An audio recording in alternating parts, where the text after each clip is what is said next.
Apologies for 9:06. Soccer's morning show is live on your Monday, hoping that you are having a safe holiday weekend, taking the extra day, and remembering those who have given the ultimate sacrifice for our country today here in the U.S. John here, you there. It is a Reaction Monday, and there's plenty to react to. Good evening, Bam. And so for Bam, it's soccer's evening show, I guess, for lack of a better way to describe it. But a lot of stuff to talk about. We've got Major League Soccer to talk about. We've got everything that happened last day of the Premier League to talk about. So first and foremost, apologies to Jason Nix and everyone attached to Leicester here at SDH. And we will discuss what's going on with Tom Russo and with Ropes and with Emilio and everybody attached to Everton. Apologies also to those who are attached to Leeds as they all head down to the championship. We'll go over relegation. We'll go over titles. Apparently, folks in Germany didn't want a title. And so we had the back and forth with that this weekend. So everything going on internationally is on the table. Everything that happened in Major League Soccer is on the table. Everything that happened with Atlanta United in Orlando against the Purple Team is on the table. The twos are on the table. And so it's a busy morning. Whatever you guys want to talk about, that's what we're here for on a Reaction Monday. Over, under, or on par reactions, as always. That is how we lay things out here every single Monday morning. But first, let's start with this.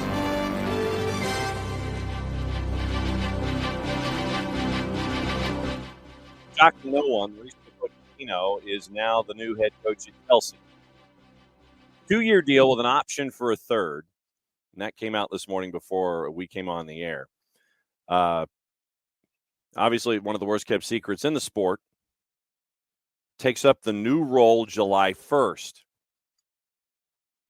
Bringing Jesus Perez, Miguel D'Agostino, Tony Jimenez, and San Sebastiano with him as a backroom team. Club coaches are also expected to join the staff. Chelsea's co-sporting directors Lawrence Stewart and Paul Winstanley, who led the search, quote, Mauricio's experience, standards of excellence, leadership qualities, and character will serve Chelsea Football Club well as we move forward. He's a winning coach who's worked at the highest levels in multiple leagues and languages. His ethos, tactical approach, and commitment to development all made him the exceptional candidate. Owners Todd Bowley, Bedat Iqbali, Jose E. Feliciano, Mark Walter, and Hans-Jörg Wyss added in the release. Sporting team conducted a diligent and thoughtful process that the board is proud of. Delighted that Mauricio will be joining Chelsea. Mauricio is a world-class coach with an outstanding track record. We are all looking forward to having him on board. Remember, Graham Potter sacked back in April. And if you listened to Prem and Proper last week, you got to hear the advice of Frank Lampard from Mauricio Pochettino. He had none. So going through everything with the Pochettino, Southampton, Spurs, PSG. And so Michael Cox over at The Athletic, what to expect from Mauricio Pochettino. Quote, on the whole, Chelsea managers who've arrived with philosophy and emphasized the non-negotiable concept of dominating a game have been broadly unpopular. Under Villas-Boas, Maurizio Sarri, Graham Potter, and the more functional, pragmatic managers have proved more successful. It is arguable that Chelsea are the last of the Premier League big clubs not to have undergone a successful revolution in terms of modernizing their playing style, and fans have often relished Chelsea being the unloved party poopers who win few plaudits but plenty of trophies. That's the antithesis of the Pochettino approach, particularly as he seemed rather ambivalent towards winning cup competitions at Tottenham. So Mauricio Pochettino gets the gig at Chelsea. No real surprise to anyone on this or any other planet. So 5.5-year spell with Spurs that included that run to the Champions League final where he was doing the best with the resources that he was given in that particular element. Chelsea spent around $630 million in the last two transfer windows as the club's new ownership. Bowley Clearlake came in the door. Unprecedented heavy spending hasn't translated into success. Chelsea amassing the lowest number of points in the Premier League era, lowest number of points since 95-96, I believe. And so that is your breaking news of the morning. Once again, shocking no one. Morning, Alex. Morning, D. Graham. And yes, Bam. Luton are in the EPL. And Luton is another example of everything that we have to talk about this morning. They have 75 days to spend $10 million to get Kenilworth Road up to spec in the Premier League. Luton is obviously hoping across the board that they will be able to use the funds from their time in the Premier League. And I imagine, unless something happens that will shock us all, that Luton will be one of those pogo teams. They will be up this year and down at the end of this year. That they are looking for the funds that they will be getting from the Premier League to build a new stadium. And while all indications, and I'll be the yes, Nix, exactly, to be a general contractor in Luton at the moment. And it is, in its own way, our favorite stadia, Latin plural. Our favorite stadia have their own quirks. That they have their own things that make them our stadium. And you've seen the pictures and the videos of just how behind the times that Kenilworth Road is. And the question is it ready? I mean, you go into the Oak Stand, you are walking indoors and you are walking under brick. Gate 6, you're going past folks that live there, that are a part of how the stadium is structured. Gate 6 and Gate 7 at the Oak Stand, you are walking just past folks' doors where they get their mail and they get their Uber Eats and their DoorDash. Small enough to be concealed by houses, according to Philip Buckingham of The Athletic. Concealed by houses, no kidding. First opened 1905. Capacity currently capped at just over 10,000. And, I mean, if that sounds like a number that's odd, then, I mean, it's close. Because the Vitality, the home currently for Bournemouth. So let me get into capacities here and I guess this is evolving into the opening kickoff. Premier League stadium capacities.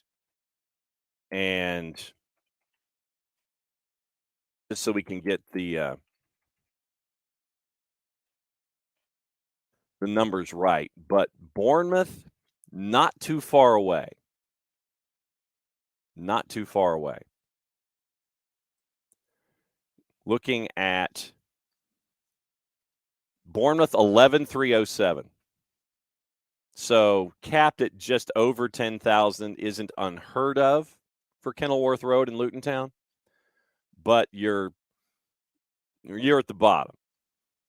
Bournemouth's at 11,307. Brentford, the G-Tech is 17,250. Craven Cottage, 22,384, and they're trying to expand that. Selhurst Park is basically 25.5. City Ground is 30,000, and then you go up from there. Molyneux's it's 31,750. The Amex for Brighton, 31,780. King Power, 32,2. So it was right there in the middle. So you lose Southampton and St. Mary's at 32.3 and 32.2. You lose Leeds at 37.6. Everybody else north of that. Old Trafford at 74.3. But Kenilworth Road, just over 10,000. Smallest ever ground in the history of the Premier League. Sprucing up the ground, revamping the press facilities, new broadcast units, and floodlights, all demanded by the Premier League. 28 executive boxes. The Bobbers stand has been earmarked for the greatest renovation will be effectively rebuilt inside 3 hectic months. And for those of you that do subscribe to The Athletic, there is an article up and there's some pictures about just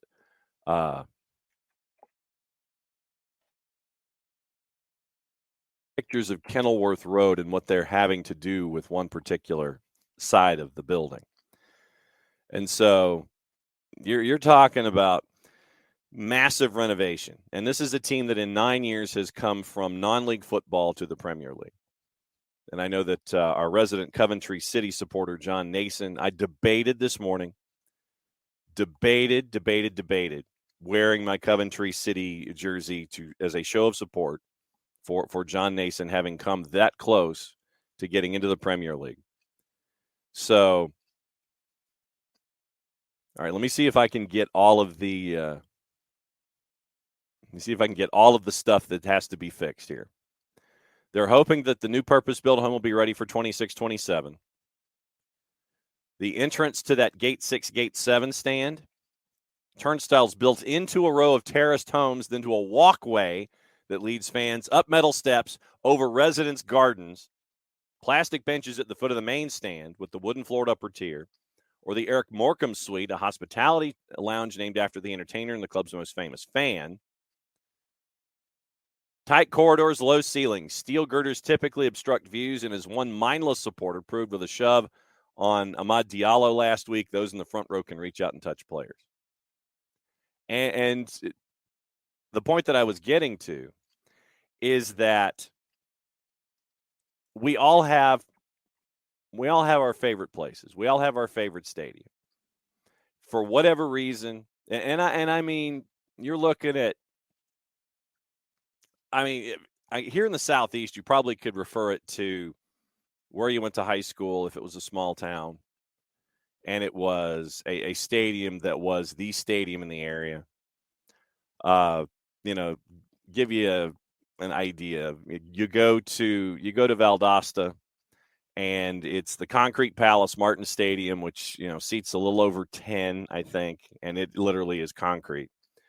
You go across town to Bazemore Hyder Stadium. That's where Valdosta State play. It's grass. It's kind of it's shinier. It's golden. It's black and gold. It has its own seats, and there's very little on the visitors' side because they want to be that kind of an intimidating place.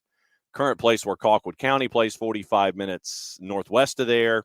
Seats 8,000, but they're right on top of you. And I mean, they are right on top of you. There is no room on the sidelines for anything to happen. Yes, Crampton Bowl in Montgomery, definitely. I mean, and Nick's even before, I'll go before the renovation, because you look at Crampton Bowl in the old days of the blue-gray game. You remember the blue-gray game that was on Christmas Day, and you would have the college football players from either the not-so-successful Power Fives or the obscure teams that would play there in that bowl game, in that all-star game. And then on the sidelines during the game, you'd have the rotary phone, and the players would get to talk to their mom on Christmas Day over the phone while they're, not playing in the game itself. Crampton Bowl had a large berm. I mean, they had a grass. You had the end zone, then you had this grass. Literally, you just had this wall of grass in one of the end zones. One end zone was obstructed by the road, and obviously, it ended there. The other end zone was one that just literally had this grass knoll that was probably a good 3 stories tall. And you'd have kids who'd be there with their mom and dad, and they'd roll down the grass knoll, and they'd try not to get into the end zone and draw the ire of the Montgomery cops at the time. But over time, that grass knoll, yeah, it was. Yeah, Ropes, it was the Civil War when that was going on. But rotary phones in the Civil War, that's exactly when it was. After they thought that, okay, let's take the knoll away and have a big renovation. Thank you, David. Hopefully you're having a safe weekend. What they did is they now have a conference center and like a small arena set up now in that end zone. So, like when you're watching the Camellia Bowl, you'll see this large facility in that end zone. That end zone used to be like a 3-story grass knoll. And so at Cocoa, yes, the same thing. Paulson had the hill there in Statesboro removed for more concrete bleachers. Yes, that was removed when Georgia Southern, because they needed to come up to capacity. So in the space at Kenilworth Road, they're having to be really imaginative with the space that's there to come up to spec and investing 8 to 10 million pounds. But that place, Kenilworth Road, is what it is to Luton Town. Like what the pre-Paulson was, the pre-FBS Paulson was to Cocoa at Georgia Southern. What Crampton Bowl was to Nix before they created the conference center and the small arenas and the banquet hall there in the end zone when you had the 30-foot when you had the 30-foot knoll down in the end zone, those kinds of things. It's your place. Doesn't matter what the quirks are, it's your building. And you try to make it as big of an advantage as humanly possible. As much as I love the notion of Kenilworth Road and Luton Town coming 9 years from non-league to the Premier League, I think it's gonna be a rough year. They're my favorite to be instantly relegated and back to the championship. But I hope that, as they say with their plans in building a new stadium by 26-27, I'm hoping that these revenues will help out in that regard. They're going to play direct, and that's just going to be their way, and it's going to be a great visual. But once again, that's their building, and their building has its quirks. Your favorite building has your quirks, but it's your building, and that's what makes it special. It's going to be very, very special, especially that first home match at Kenilworth Road, to see that atmosphere, to see. I want to know what the waiting list is going to be now for season tickets, and what the waiting list and what the price is going to be for when, say, Manchester City comes to town. You want to see Erling Haaland at Kenilworth Road, you're going to have to pay a little more than $6. Yeah, and Knicks, as a part of that discussion with the EPL coming down to pens, the Coventry City player, you could tell when they got to the 6th, you could tell in the close-up that he was incredibly uncomfortable. But the pressure that is attached to that,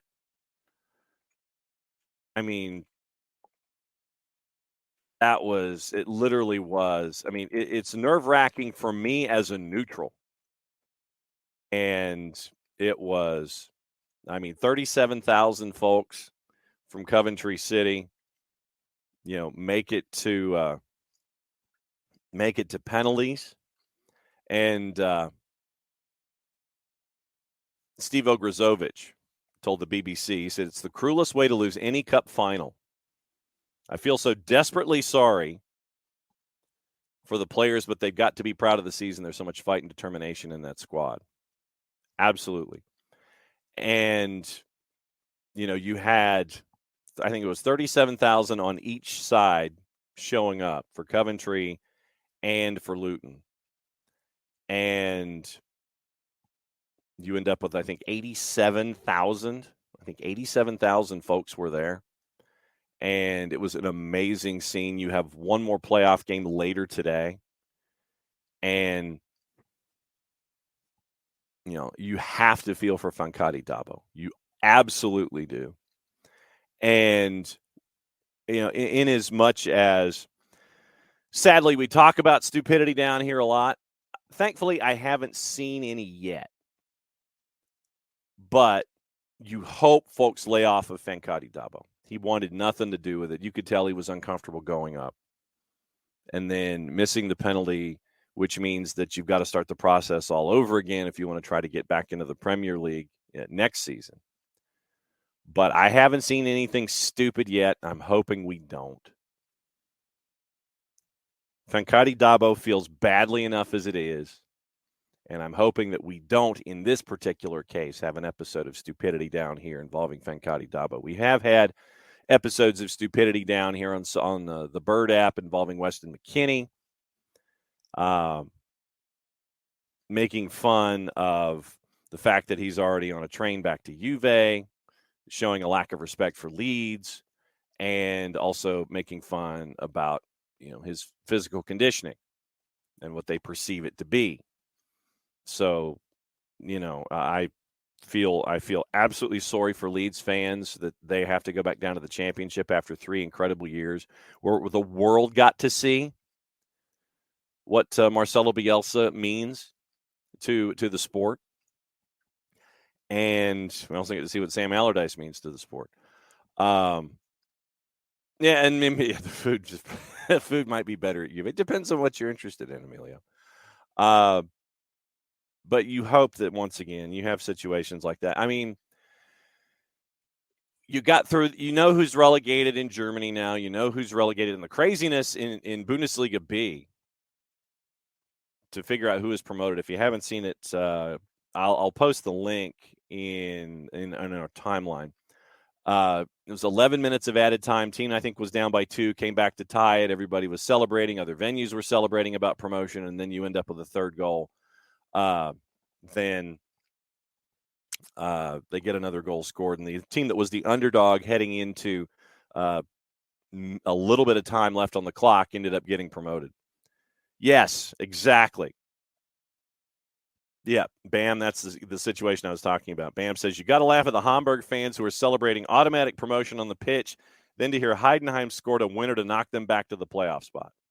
That was the craziness there. So the Heidenheim video is out. It's on the Bird app. You can watch it.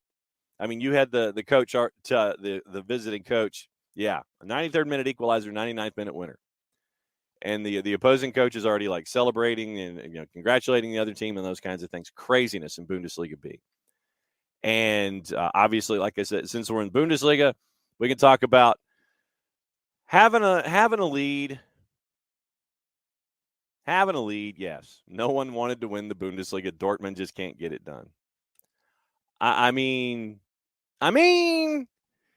you just, oh man, that building was absolutely silent. I don't know how many of you had the chance to watch what was going on in the Bundesliga. Stuttgart and Hamburger are playing in 3 days for the promotion playoff. In the way that it wrapped up, Bayern beat Cologne 2-1. Debated breaking out my Cologne jersey. Friend of mine traveled to Europe and got me a personalized Cologne jersey. And then you have Dortmund and Mainz. By the way, the juice boxes with Dortmund and Mainz at Dortmund. The draw was a plus 718 when they went to kickoff. Dortmund couldn't get it done. Bayern beats Cologne. Dortmund draws Mainz. And Dortmund does not get it done. Dortmund on goal difference. Bayern with the win. Dortmund, who were trailing Mainz, came back to tie it at 2. Goal difference gives it to Bayern. 11th straight championship. Leipzig and Union Berlin. Leipzig ran the table in their last 5 to get to 3rd. Union Berlin kind of hiccuped their way, but they're going to be in European football. Freiburg's going to be in Europa League after losing 3 of their last 4. And then Leverkusen goes into Conference League on goal difference by 2. 1-2. Leverkusen at plus 8. Eintracht Frankfurt at plus 6 at 50 points. Schalke and Hertha Berlin get relegated. Stuttgart's in the playoff, as we mentioned, on June 1st. Woo. Yeah, and you ain't kidding. Will, you're not kidding. Gio Reyna damn near dragged Dortmund over the line. Definitely, and he did. And Nix and Will, you are correct. You definitely changed the match when he came in. Coco's going to go earmuffs. It won't be that much longer. Like I said, we're taking a tour of all the leagues. And like I said, it's whatever's on your mind this morning is what we're here for. Like I said, it's MLS, Atlanta United, the Twos, everything going on in Europe. I just kind of started with Europe because of the Pochettino hiring, and that's kind of where we are right now. We can drift back into to Atlanta United if Jarrett, who is plotting and planning what's going on at his house today, can join us. But whatever's on your mind, we can literally, or we can save Atlanta United and the Twos and MLS till later in the show, or we can save it until Tuesday, whatever works. Yeah, Knicks and Clone almost made everybody except for Bayern fans happy. Yep. And burned about Bundesliga B. The PA announcer in Sandhausen congratulated Hamburg to automatic promotion. That's what triggered the pitch invasion by the Hamburg fans. Absolutely crazy. Yeah. Emre Shant. I guess, did we call it Shant? Emre Shant can't win the league with him at D-mid. Bad day. Oh, good afternoon from the Parthenon, Ricky. See, and this is the beauty of the show. Ricky is vacationing in Greece. Take a picture and post it in the Discord to prove that you are in fact there, not like some Capricorn 1 situation. But Ricky is listening to the show here in Greece. So let me get this straight. Bam is in Australia. Ricky is in Greece. And the rest of us are here in the U.S. So we have 3 continents currently watching and or listening to the show. That's pretty damn cool. Bam. Bayern's not happy with winning the league and sacks people. Oh, that too. With what happened at Bayern, I mean, that kind of a mood this morning. I mean, you had folks get sacked. Bayern Munich introducing a new CEO with all of this. Barca and Bayern Munich both winning their respective leagues. They will now be unable to be placed in the same UCL group. Rejoice for Barcelona. But you had, and Mueller and Manuel Neuer, the only 2 Bayern players who've played in all 11 of their consecutive title-winning seasons. But with Bayern, they were so mad. Oliver Kahn was sacked as CEO. He was forbidden from attending the game. Uli Hoeneß quoted as saying, in hindsight, it was a mistake to appoint Oliver Kahn CEO of Bayern. It was a mistake. And apparently, Kahn was in the kind of mood to spill the beans, as it were. They were going to spill the beans. Wasn't in attendance. News emerged both he and Hasan Salihamidzic were dismissed from their roles. Thomas Tuchel confirmed in his post-match interview the decision was made prior to the match, and it's a decision that shows how dissatisfied Bayern are with how the season has gone, despite the fact they ultimately eked out a title. CBS Sports. While they still get to celebrate their 11th straight crown, the season hasn't been close to Bayern standards. After the match, it even came out that Kahn wasn't allowed to be in attendance to celebrate the title. Shows everything about how the board feels about the season. Nagelsmann gets fired at the end of March. Kahn and Salihamidzic get fired before the last game of the regular season, with the title hanging in the balance. Replacing Lewandowski. Sadio Mane didn't work out. Nagelsmann, according to CBS Sports, was supposed to lead a reinvention of Bayern, and so instead they hire Tuchel, who is leading a term, according to Chuck Booth at CBS Sports. Here's how Chuck Booth phrases it. Leading a team of short-term Band-Aids, keeping Bayern afloat. Might have been barely good enough to win the league this season. There are quite a few issues for young Christian Dreesen to sort out as the new CEO.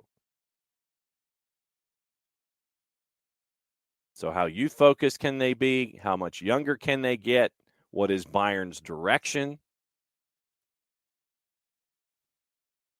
That's what you're staring at. That's what you're staring at. Uh-huh. Yeah, well done. Yeah, everybody says so. Ricky's at the Parthenon, and so of course Will says, "Why are you in Nashville?"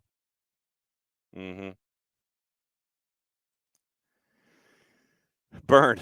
I'm Rayshawn. Man, fault for both minds goals. The appropriate greetings to Ricky. Greeting him in Italian. Well done. That's true. Will says if we got someone in Florida, I have two people from two different planets. Yes, I feel like I need the morning, Tom. Uh, we are. So Ricky's losing Wi-Fi in a sec. So when you get your Wi-Fi, when you lose it, glad to have you there in Greece. Oh, if you are shopping, Ricky, and if you still have your signal, a couple of different X's. The further away from the U.S. you get when it comes to shopping and actual sizes, add a couple of X's. So uh, if you find a knockoff, I guess what's the Greece Super League? Super League. And I'm having Ricky I'm having Ricky work on my shopping while he's over there. All right, so Super League 2. Actually, Super League 2 is going on right now. Yeah, Ricky, if you were fired up and you wanted to go see Super League 2, you could go see Super League 2. But I don't know, something like Greek Super League. Halk Salonika, maybe? Something like that. All right, so the Super League of Greece. Oh, okay, Olympiakos, AEK Athens. Okay, that's what we're staring at. So, Tomatos, Panathinaikos, Olympiakos, Inikos, Asteros Tripolis, Gianrina, Aris, Pauk, Wolos. Okay, so Ricky, if you find something, if you're going shopping and you find a knockoff, make sure that it's at least a double XL because you know that's going to shrink the second it comes here to this side of the country. I will gladly pay you when you return. If you go Greek Super League jersey shopping, there's nothing wrong with being addicted to the show. Tom, we are gonna talk about relegation and promotion and staving things off. I have been working on my Sean Dyche impression, so we'll talk about that coming up in just a little bit. Yes, Everton survived. Knicks in the conversation. Resigned to it. Thought Everton would win as they did, make our result moot. Knicks admits that his Leicester are in trouble. Ricky, yes, Villa is Europe. It is Survival Monday, Tom, where we kind of talk things through and look at the issues. Now that folks have survived, you have no time to waste. You have to prepare for the next steps and stages. Burned. Yes. Bayern obviously did not expect to still win the Bundesliga. That's why they pulled the trigger when they did. Ropes can confirm. Ooh, I like that idea, Will. That's very good. Ropes can confirm. Got an Olympiacos. So said double XL kind of snug. So, all right. So it sounds like triple X seems to be the way. So triple X and Will is spot on. This is a fantastic idea. Get a Yorgos Yakimakis national team shirt from the source. I love that idea. And apparently Ropes helping Ricky out. There's a store for the three main teams in Athens. But I like Will's idea. Get the Yakimakis national team shirt. I like that idea. But for those of us over here in the States, 3X seems to be the way. For those of us who are like normal XL wearers, well, and that's the thing. Clearly, Europeans don't understand Americans are just larger. But the idea, I think that it just when it comes to the manufacturing of them, that's where it gets out of hand. Well, and Commando, not all of us, are that. Commando says it's because we fat from fast food. Maybe some of us, not all of us. Shot at both fast food and Leeds fans. Okay. But yeah, I mean, traditionally, and this is something that I have learned the hard way. When the boss goes and travels to England, the boss will go and she'll travel to England, or even she's even gone to India for work because they need her to help out with the recruiting and all these other officers and all this kind of stuff. So what I've started doing is I will purchase things from here and ship them to the hotel. And this is the opening kickoff. Brought to us by our friends at Kickoff Coffee, 40 minutes, 35 minutes into the show. Opening kickoff, brought to us by our friends at Kickoff Coffee, kickoffcoffeeco.com. Once again, use the code SoccerDownHere15. You get 15% off of your purchase. They, in turn, take 10% reinvested into the youth game, and very, very cool stuff from our friends at Kickoff Coffee and kickoffcoffeeco.com. So your opening kickoff, 36 minutes into the show. As you shop, if you leave the States, what I've started doing is, for all the lower division teams all across the planet that I wanted to get stuff from, all the obscure stuff, I will buy them and I will ship them to the hotel that the boss is at. The boss will jam them in her suitcase and she'll bring them home. You save the shipping cost that way. So the further away, as a shopping guideline, the further away you get from Europe, the more, meaning like literally like what we would think of as the EU, like, England, France, Spain, Portugal. The further you get from Western Europe, the more X's you need to add when it comes to shopping. So when you're here in the States, go by what you go by. I know manufacturers are a little different. Some folks are XLs and you have to buy a double because of how it shrinks and that kind of thing. You shop Canada, you shop Mexico, you add an extra, you add an X. So you're in Western Europe, you add 2 X's. Central Europe, Eastern Europe, you add 3. And use that as your guidepost, especially as you go shopping in Asia. Specifically, I got burned one time when the boss was going to India and I wanted to get some India Premier League stuff, and I did not follow my own advice. I did not add enough X's. It literally lasted one go round in the washer dryer cycle, and then it was too small. So outside of the United States, add an X. Other side of the Atlantic, add 2 at least. By the time you get to Central Europe and Eastern Europe, it's 3 X's added. So that way you're comfortable, you have some shrink room, those kinds of things when it comes to your shopping. And so that's, see, and ropes, there you go.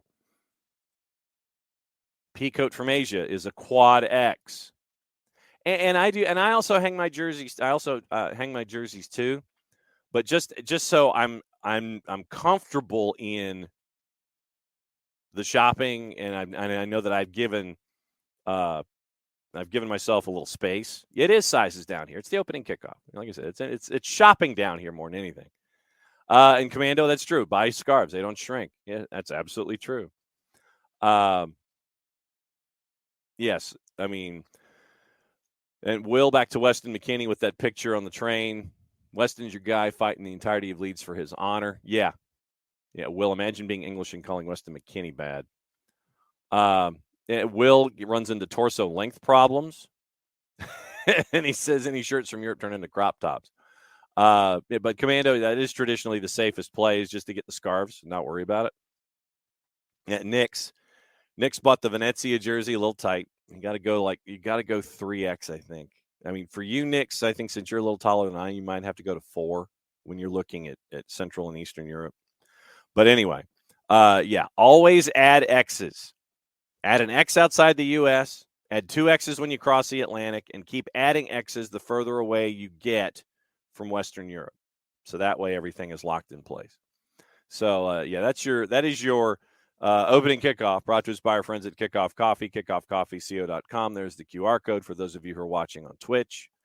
And use the code SoccerDownHere15. And thanks to everybody who has used the code SoccerDownHere15 when it comes to all of the all of the stuff when it comes to all the great different flavors at Kickoff Coffee. They in turn take 10% after you use the code Soccer Down Here 15. They take 10%, reinvest it in the youth programs and youth games and things like that. Very, very cool stuff. Youth investment by our friends at Kickoff Coffee and kickoffcoffeeco.com. So nothing like having an opening kickoff coming to shopping down here. Yes. Yes. Jarrett is very vertical. And so when it comes to Festivus shopping for Jarrett, U.S., you can get away with a double. Canada and Mexico, you've got to go triple. Europe, it's a quad. You work your way over. So that's your shopping down here for the day. Looking at, we looked at promotion and relegation. Like I said, there's the one match later today to determine one of the I think it's the last spot in the English table to figure out who's going up and who's not. But yeah, the League One final, the League One promotion final is going to start in 15 minutes. Barnsley and Sheffield Wednesday. I would imagine that there's an individual who has suspended practice, or at least he is letting his assistants take care of it in Greenville this morning. John Harkes is probably going to be locked in a room watching Barnsley and Sheffield Wednesday to see which team gets promoted to the championship. So we'll see what happens there. Programming, by the way, once again, if you don't get things like Goal TV or For the Fans or Teisei or BN Sports or anything like that, go to Fanatis, fntz.co/soccer down here. Helps out the show, helps you out, gets you more of the incredible degenerate action across the planet that we would see otherwise. Goal TV is the Ecuadorian premiere at 8 o'clock. We mentioned the promotion final at 10 a.m. Fox Soccer Plus, the U20 women's has Puerto Rico and the Dominican Republic. MLSNextPro.com, Orlando City B and Red Bulls 2. That's at 7 o'clock. Then 5 matches out of the Argentine Primera. Very, very busy day in the Argentine Primera. Colón Central Cordoba's at 3:30. Bonfield, Rosario Central, Huracan, and Union Santa Fe is at 6. Instituto and Estudiantes at 7. Villa Sarsfield, River Plate. Interesting way to end your evening is at 8:30. So you got that today. But once again, Fanatis, if you don't have any other streaming services, go ahead and pick this one up too. I blame Jason. He got me hooked on Fanatis, and so it was laying it all out there. So fntz.co/soccer down here helps out the show, helps you out, and gets you more channels than you thought that you ever needed. Will, getting ready for, and this is probably the QOD. Since Will said he made a brisket, pulled pork, and ribs this weekend, what are the eating plans? What are the eating plans today? My eating plan started last night with the boss when she makes pasta salad. Traditionally, you get into the beginning of June, that's when she wants to do like lighter food, maybe cooler, things like that. And so she'll make gazpacho and she'll do her pasta salad. The one hook of her pasta salad is that she takes Bertman's Ballpark mustard, indigenous to Ohio, and she will put it in the pasta salad. That makes it different. Will also bought a $15 tabletop grill. Good work. Medium rare ribeye. I always like medium rare. Emilio, I think the sports manufacturers worldwide getting more uniform. Emilio's a large. His Roma's a large. His Everton's an extra large. When you buy other types of clothing, there is a bigger discrepancy. Yeah, I mean, because excuse me, I like jerseys, but I also like to get the pullovers and the jackets and things like that. And so that's why I'll go ahead and add X's just as a ground rule when it comes to doing those kinds of things. I know that we talked a little bit about it. I know that Nix and Tom have gone back and forth about Leicester going down, Everton staying up. And yes, it also definitely, Bam, it also just does depend on who manufactures the jersey. After the match, I don't know how many of you watched the last day of the Premier League season. And later on in the week, we'll have our final Prem and Proper of the year and get everybody squared away with what happened in the last day of the regular season. But and Tom, you probably could talk to this in the Twitch pitch. It was an interesting dichotomy of fan support that was there at Everton once that final whistle happened. And you had the fans who were excited about survival, and you had them charging onto the grounds. Yet you had just as many charge onto the grounds and turn to the private boxes and chanted "sack the board." It almost seemed like it was 50-50. You had that release of emotion for the second year in a row where you've survived. But then all of a sudden, after the survival happens, you're like, okay, let's yell at the issue and get onto the field, and we'll yell at the board. And I don't know how many of the board, and like I said, Tom, you probably could help me out here. I don't know how many of the board members actually were at the match yesterday, probably for their own personal safety. But it was an interesting dichotomy. You have the relief, and then you have the anger. You have all the different stages of survival when it comes to survival and relegation. But yeah, when you have fans sit there and they're cheering and they're chanting and they're singing the songs, and I will say this, Goodison Park is a tremendous environment in the Premier League. When that place is rocking, I mean, it is absolutely rocking. And I give Everton fans a lot of credit for sticking through it. But the dichotomy, yeah, and ropes, I was getting, kind of getting into that. It's a slow burn. But for 2 years in a row, you've literally had to save yourselves at the end of it all to stay up in the Premier League. Would have been the first relegation since, 1951? And you get that release. And the other part of this, too, element number 3, don't charge onto the field.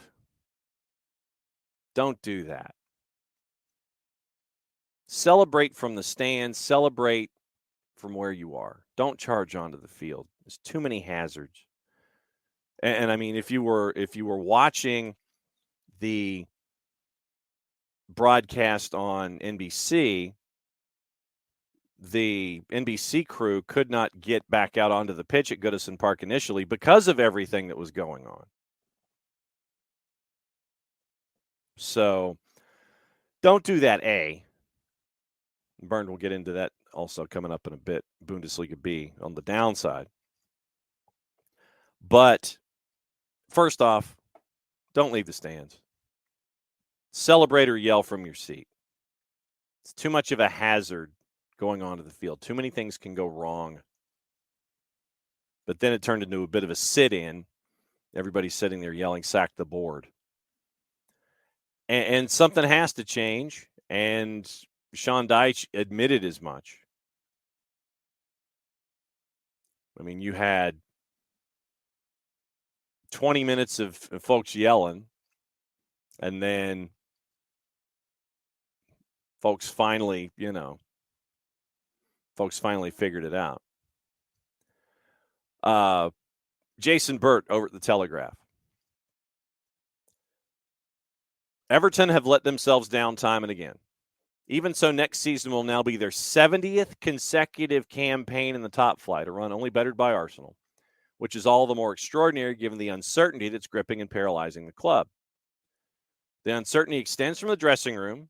This team is just not good enough. The dugout, as the manager either, and most certainly to the boardroom, where Farhad Moshiri cannot sell up quickly enough for the fans, and where time is surely over for Chairman Bill Kenwright and Chief Executive Denise Barrett-Baxendale. All right, I've been working on this. There have been negative connotations about everything since I've been here, Sean Dyche said, which, although true, appeared to be externalizing the problems that exist, although in fairness, he added, "We've got to demand more internally." That's close. I'm still working on it. It's early. Burt says, good luck with that unless there's more fundamental change above him, because far better managers than Dyche have failed to do it on their own. And remember last week we talked about Mashiri in talks with two U.S.-based investment groups, MSP Sports Capital and 777, because the capital is needed to invest in Bramley Dock, the new project for the new stadium. Because once again, we always mention what's going on with our buildings being our buildings. Goodison Park, it's a great old barn. And I say that in the hockey sense.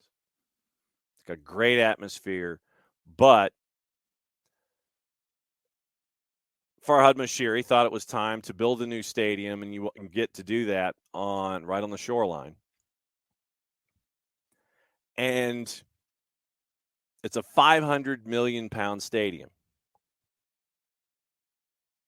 MSP and 777, really, truly, whomever it is, need to help investment to get the stadium built and perhaps improve the talent and the quality of the folks on the field. Burt continues. There will now be clarity, at least, as to which division Everton are in, and that should expedite a deal, and certainly that has to be the hope because this cannot go on. Quite how a club can spend so much money and find itself in this plight is almost unfathomable. They faced Bournemouth, who gave their players most of last week off and have lost their final 4 games after so impressively securing their own Premier League status with no center forward, no one wide on the right, and both Dwight O'Neal and Alex Iwobi down the left, a change in formation, Cody back with a starting 11 that had never been fielded before. There's more to come. Staying in the league is just the start of it, and of course it would actually have been easier for the Premier League executive had they gone down. Next battle's a big one. Everton have been charged with a breach of the league's profit and sustainability rules, which used to be known as financial fair play, and if found guilty could face a points deduction. How will Leicester, Leeds, and even Southampton react? This remains uncharted territory, a potentially toxic can of worms. I'll watch this space. And so for Everton, it means yet more uncertainty, yet more fear and confusion. They remain in the Premier League, yes, but for how much longer? Unless there is a change of ownership, a new board, and a new approach, it needs to be a seismic summer. Jason Bird is not wrong. Bam says 777 was brought into a Melbourne victory recently, and Ropes is asking for the return of Carlo Ancelotti. Alex with a question. Morning, Alex. Hope you're well. Does Lampard find another manager job anytime soon? The last few stints have been yeesh.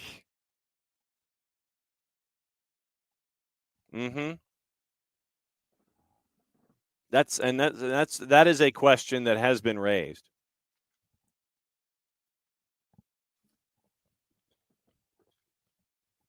Bam, I don't know if Lampard comes to Major League Soccer after managing in the Premier League as much as he has. I think he might pull a Wayne Rooney. The team in the championship wants to court him. First off, I think he takes some time off. I don't think anything happens at the beginning of next season with Frank Lampard. I think he takes some time off. I really do. Then if something attractive happens in the championship where he can kind of work in quiet and doesn't have folks like me sitting there and yelling about him every day,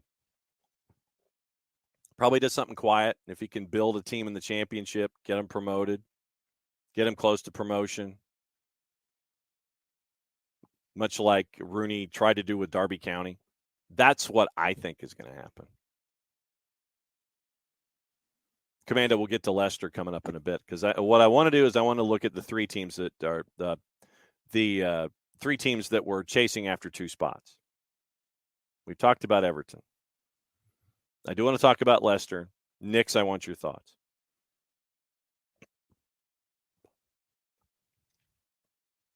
Emilio talking about Caleb Wiley. Well, Caleb Wiley is shown more in the same time frame here, perhaps a bit of caution before jumping. We got into the George Bello discussion, and that's where this is coming from. Wouldn't kill Caleb to continue here for another year. Emilio, true. But if you get the offer that you can't refuse and Caleb wants to go, then you're going to do right by the player. And that's what Atlanta United did with George Bello. But as Byrne brings to the table this morning, before we drift back into talking about Leeds and Leicester, Byrne, how about Bielefeld losing a must-win game against Magdeburg 4-0, and now they're in a playoff to go down to the third division, which they will likely lose. Crazy. Bello about to get to know some really small towns in Germany next season. So let's take a peek at that. Since we're talking Germany, 2 Bundesliga. The relegation playoff is on the 2nd against Wehen. And Burned, if I'm butchering the pronunciation, let me know. The relegation play out or play up is on the 2nd at 2:45. Arminia Bielefeld, slight favorite on the road at a plus 144. Early juice boxes. Draws a plus 250. Van's a plus 175. Standings. Bielefeld lost on the last day. Everybody at the bottom lost on the last day. So nothing changed. Braunschweig lost, but they were 2 points clear. Bielefeld lost to Magdeburg, who were only 6 points better than they were going into the day. So Magdeburg rocketed up to 11th in the standings. Bielefeld's at 16th at 34 points. Only won 9 of 34.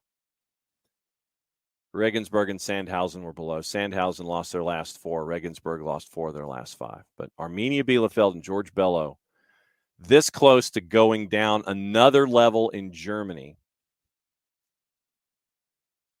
to the Oberliga. That's going to be some small towns for Arminia Bielefeld. That is a situation that has gone off the rails. All right, so Commando. Since we're getting into teams that have been relegated. So like I said, Knicks, need your thoughts. If you choose to yield your thoughts. Leicester being relegated, will Vardy leave?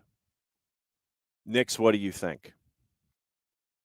For those new to the Twitch pitch and new to the morning show, Jason Nix is our number 1 Leicester fan. And with what is going on with Leicester, there were questions that were brought forth about the teams that could or may or may not be heading down. And the questions having to do with the teams that were hovering around the bottom. Rob Tanner. Leicester didn't see their relegation coming until it was too late. That's from The Athletic. Leicester won the Premier League title just 7 years ago, lifted the FA Cup at Wembley 2 years ago, were in a European semifinal only a year ago, and they're back in the championship. Jamie Vardy. It has not been a good year for Jamie Vardy. Just ask the folks in Rochester about Jamie Vardy. Jamie Vardy is 36. Turned 36 in January. I think Jamie stays just because he is Leicester through and through. So I think he does stay. 2-1 win over West Ham, too little too late. Even by Leicester's standards, this has been an astonishing development, and it is a cautionary tale for similar-sized clubs who chase the dream while ignoring reality until it is too late. Usually when a club is relegated, its fans can point to a lack of ambition or interest from their owners and management. The opposite is true at Leicester. They expired in the Premier League, true. They have aspired to challenge the Big Six. disrupt the established elite of English football, and eventually close the gap and claim a seat alongside them at the top table. By and large, they've done that. They've claimed 2 top 5 finishes, became only one of 7 clubs to actually lift the Premier League trophy. Now they're in the second former champion to be relegated after Blackburn in 98-99 and one of the most expensively assembled squads ever to drop through the trap door. Leicester aimed to be the best of the rest, soared over the past 7 years, but ultimately flew too close to the sun and come crashing down. The club have been so obsessed with regular European qualification where the big money's truly made so they can continue their astonishing investment in the squad that complacency has gripped Leicester, a sense that relegation wasn't a real prospect. General feeling the club was now too big to go down, with an array of international players too good to be dragged into a relegation scrap led by an elite manager who was the highest paid in the club's history, and the facilities envy even some of the biggest clubs in Europe. Even in the dying throes of their struggle, there didn't seem to be that genuine realization that this was truly happening, that relegation was looming. They thought they would be safe. They were wrong.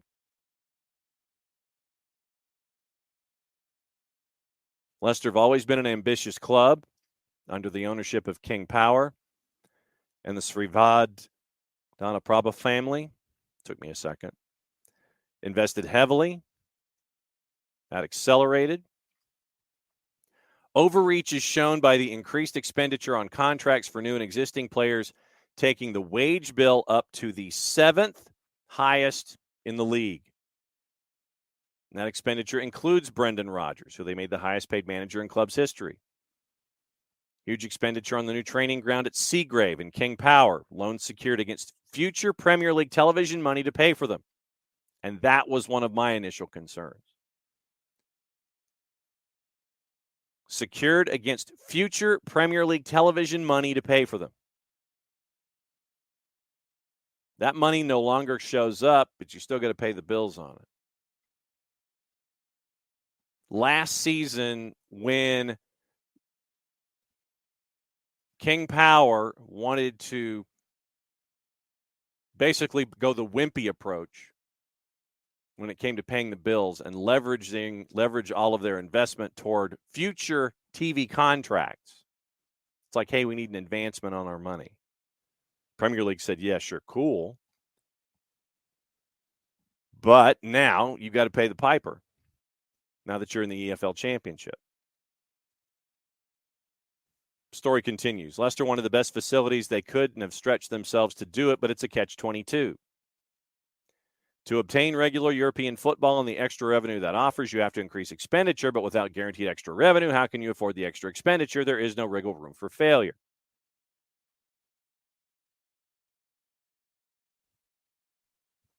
Training ground's a huge facility to run and finance and will continue to be so in the championship. As well as the rising costs of running it and spiraling budgets, the move to Seagrave may have contributed to the apathy and culture change. Standing in impressive surrounds, it'd be easy to get the feeling this club is too big to go down with such a facility. There aren't any £100 million complexes in the championship. They dropped $123 million on their new practice facility at Seagrave. One option could be to move the women's team, who retained their Super League status on the final day of the to Seagrave, and sell off the old Belvoir Drive training ground. Club could even explore an arrangement similar to the one Burton Albion have, so that another team could also use Seagrave. It's big enough to accommodate more people and to justify the costs. When the men's team first moved there, they lost more than just cash. They lost part of the family atmosphere that had been so special about Leicester for so long. In the old building, one canteen for everyone. Senior players, development squad, staff. They'd eat together. Time to replicate that at Seagrave, where the first team eat alone, separate from the development squad and the academy. Certainly separate from any of the other staff. On the 185-acre site. Inability to move on surplus players like Yannick Vestergaard, who's rejected 2 moves away, or cash in on players entering the last year of their contracts and refusing to sign new deals, like Tielemans, Ayoze, and Soyuncu, affected the club's ability to recruit and strengthen a squad clearly in need of refreshing last season. That's been a factor. delay to bring in a new head of recruitment, Martin Glover, may have been unavoidable, as was the fact that so many players were entering the last year of their contracts, some rejecting offers, leading to an inability to move them on. You can't sell if there's no buyers unless you're giving away assets. Die was cast from the summer when Rodgers said he'd been talking to new potential signings, only to return for preseason to be told there would be no incomings without outgoings. From that moment onwards, Rodgers adopted a negative tone, talking about challenging season ahead before a ball was kicked and about the target being 40 points. Basically, 40 points is that number that folks stare at for survival. You get to 40, you're safe most times. Message didn't match Lester's ambition or the surrounds of the media suite at Seagrave where he said it. Ultimately, Rodgers has been proven right, but that negativity had already seeped into the psyche at the club, making it a self-fulfilling prophecy. Rodgers was pessimistic because he must have known he'd gone as far as he could with this group of players, many of whom he knew no longer rated them or wanted to move on. Mendy, Prite, Samare had expected to leave, drawn back in. Soyuncu frozen out. The decision seems even more strange considering his performances under Dean Smith. Rodgers grew frustrated at Harvey Barnes' development, which was slower than what he wanted. Rodgers and subsequently Smith have wanted Barnes to make more intelligent runs to turn him into an even greater threat. Rodgers signed and personally pushed for many of the players he now no longer wanted, such as Perez Vestergaard and Ryan Bertrand. For an elite manager who prided himself on being able to develop players, he was failing to do so, or at least felt it was impossible to improve the troops he had at his disposal. Decision to move on from Kasper Schmeichel, proven to be a disaster. Schmeichel wanted to stay, wanted a longer contract than Leicester were prepared to offer. High wages were a factor in the decision. Then the decision to stick with Danny Ward as his replacement for so long when the Wales international was unconvincing. Schmeichel gone, Johnny Evans injured, Jamie Vardy marginalized by Rodgers. Leicester's left with little leadership on the pitch, compounded when Mark Albrighton was allowed to join West Brom on loan.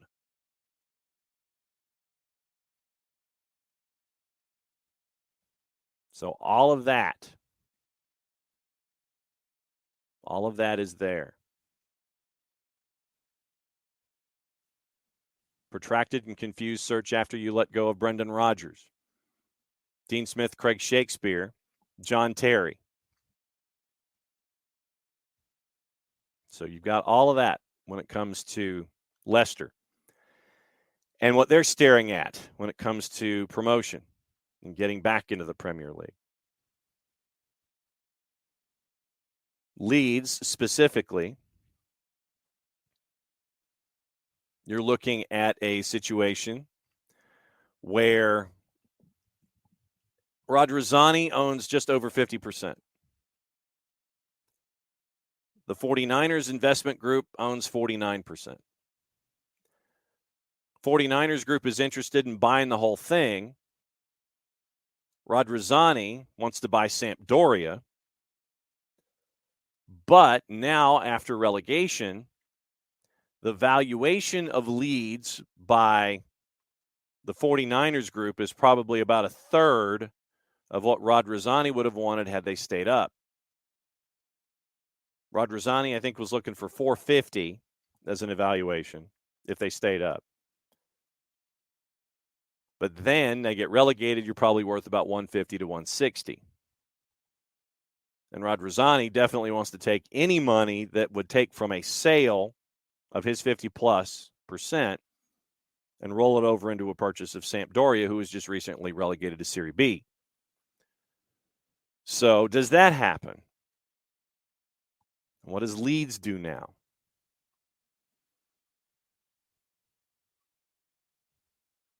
That's another question. You know, Radrizzani had been investing and investing and investing, and now you're in a situation where you're back in the championship after 3 years. So Leeds has questions about a possible sale. Leicester has questions about investment and over-investing. And, yeah, it was definitely one of those Daedalus and Icarus kind of things where you flew too close to the sun, I think. So there's a lot of that going on. It will be definitely interesting going forward. Bam thinks that the Galaxy would try and get Frank Lampard as their new manager. You're going to need at whenever. And did you guys see, by the way? And hats off to the fans and to Greg Vanney, who who approached the supporters section to try to talk down some fans who were yelling, screaming, ranting, and raving about their performance last time out. Full respect to the players and trying to hear the fans out and letting the fans just vent. Because if you're a fan of the LA Galaxy, obviously you ain't happy with a whole lot right now. After this weekend in the West, you are rock blanking bottom. Kansas City somehow has found something.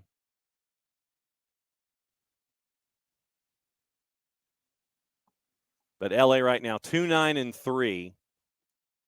They've only scored 10 goals in 14 matches. They've given up 24, 9 points. Colorado is at 12 points. Kansas City is at 13. LA Galaxy, and you wonder how much time is left for Greg Vanney. Dead last.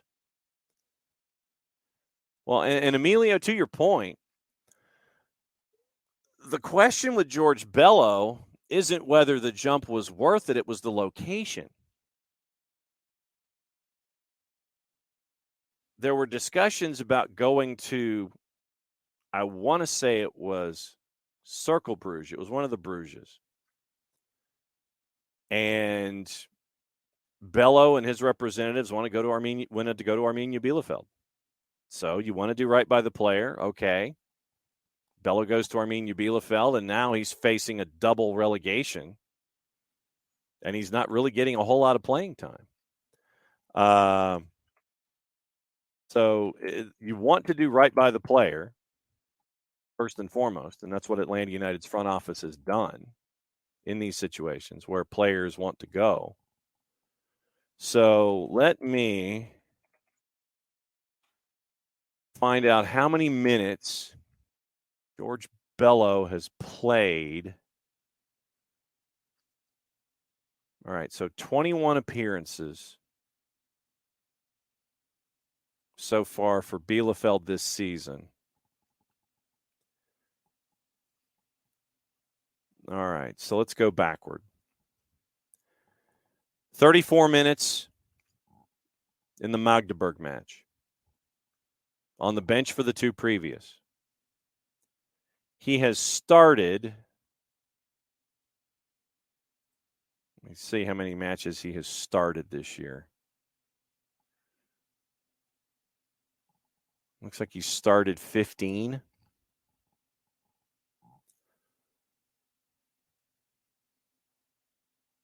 Wait a second. Most of the time. Yeah, okay. So he has started 3 matches for Bielefeld this year.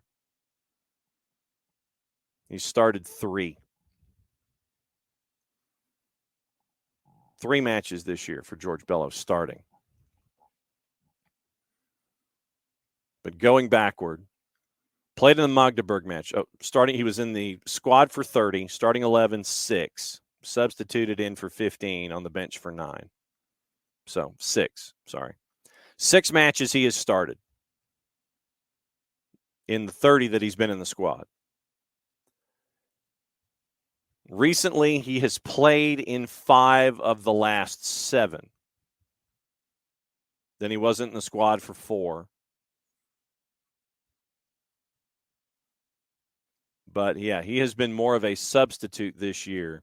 Substituted in 15 times, been in the squad for 30, on the bench for 9, and he started 6 times. 6 times this season in 30 times he's been in the squad.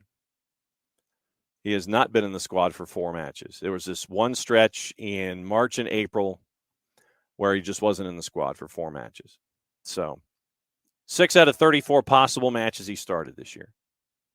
So that's what George Bello has done with Arminia Bielefeld. Rich, watched Hamburg miss automatic promotion in the morning the hardest way possible. Chivas losing the Clausura final after having a lead. The saying is right, sports hurt. The Clausura final, for those of you that missed it last night, was incredible television. You had Chivas up 2-0. Then Gignac converts a penalty to make it 2-1, 65th minute. And from then on, it was all Tigres.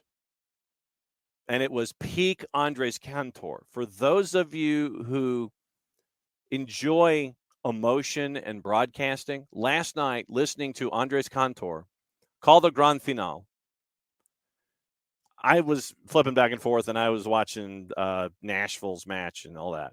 So by the time the Nashville match was over, I flip over and the Grand Finale is on. I get there just in time to see Gignac convert the penalty to make it 2-1. For the 65 minutes, sorry, 55. For the 55 minutes, 65 and 35 is not 90. For the 55 minutes of the last 25 of regulation, then the 30, and they don't do 2:15s. They play 30 minutes. There's no 15 flipping ins or anything like that. They play 30. For that 55 minutes, it was peak Andres Cantor, and it was fantastic television. If you were a neutral, it was great TV. For Rich, it was not. But to watch the Grand Finale last night, to have Andres Cantor on the mic, it was amazing radio. It was amazing to hear. Good stuff. Tom,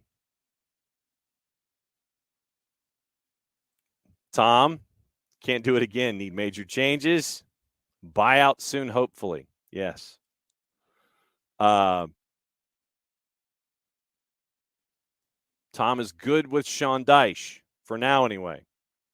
But they desperately need a new striker, one that actually plays. Bernd thinks Caleb Wiley will do much better than Bello in Germany or Europe in general. Much better defender. Soccer IQ is higher, and he's more coachable. He'll need a year or so to adjust, but then he should be fine. Thinking Frankfurt would be a good spot for him. So that should be fun to see what happens. But once again, if you get the offer that you can't refuse, I mean, you always are listening. Always be listening, because you're not doing yourself any good as an organization. I don't care who you are. You're not doing yourself any good as an organization if you're not listening to offers. Anybody, especially with the summer window coming up, kicking the tires on folks. So it'll be interesting to see what happens there.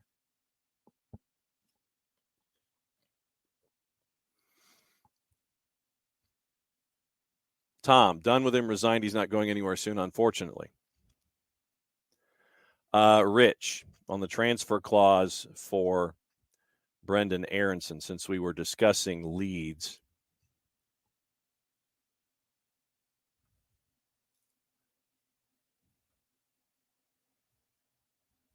So I sit here and try to use multiple computers. Yep, Aronson has a release clause in his Leeds contract, and it would be interesting to see where he goes. Relegation clause means that once again you got the chance to move on if your team goes down, and you get to move. So keep an eye on the Brendan Aronson the Brendan Aronson release clause as we go. And I will say this. I'm going to apologize ahead of time because of having to use multiple computers and having gotten the hard drive replaced on a computer. Tom Bogert and Phil Hay reporting about the release clause. Sources with direct knowledge of the deal. I'm guessing that would probably be someone with the last name of Aronson or rhymes with Schmerenson. Much more a likely route departing the club this summer. Interested clubs needing only to trigger the clause to open contract talks. Sources are expecting the clause to be triggered this summer. Leeds signed Aronson for $25 million from RB Salzburg, which would have made a transfer this summer more complicated if not for the clause. Leeds undoubtedly will want to recoup their investment or hope the American would want to stick around for the promotion push. Leeds agreed to sign Aronson prior to the end of the season last year, dependent on them staying in the Premier League. Survived on the final day. The deal was executed. Pursuit of Aronson started under Bielsa, with numerous bids rejected by Salzburg in January. Interest continued under Jesse Marsch. Got the deal over the line. Sacked in February. And this is the other element of the whole Leeds thing for me.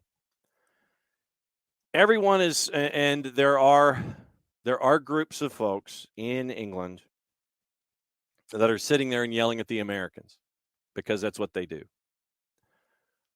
I will stand up and say I think that Jesse Marsch got the short end of the stick.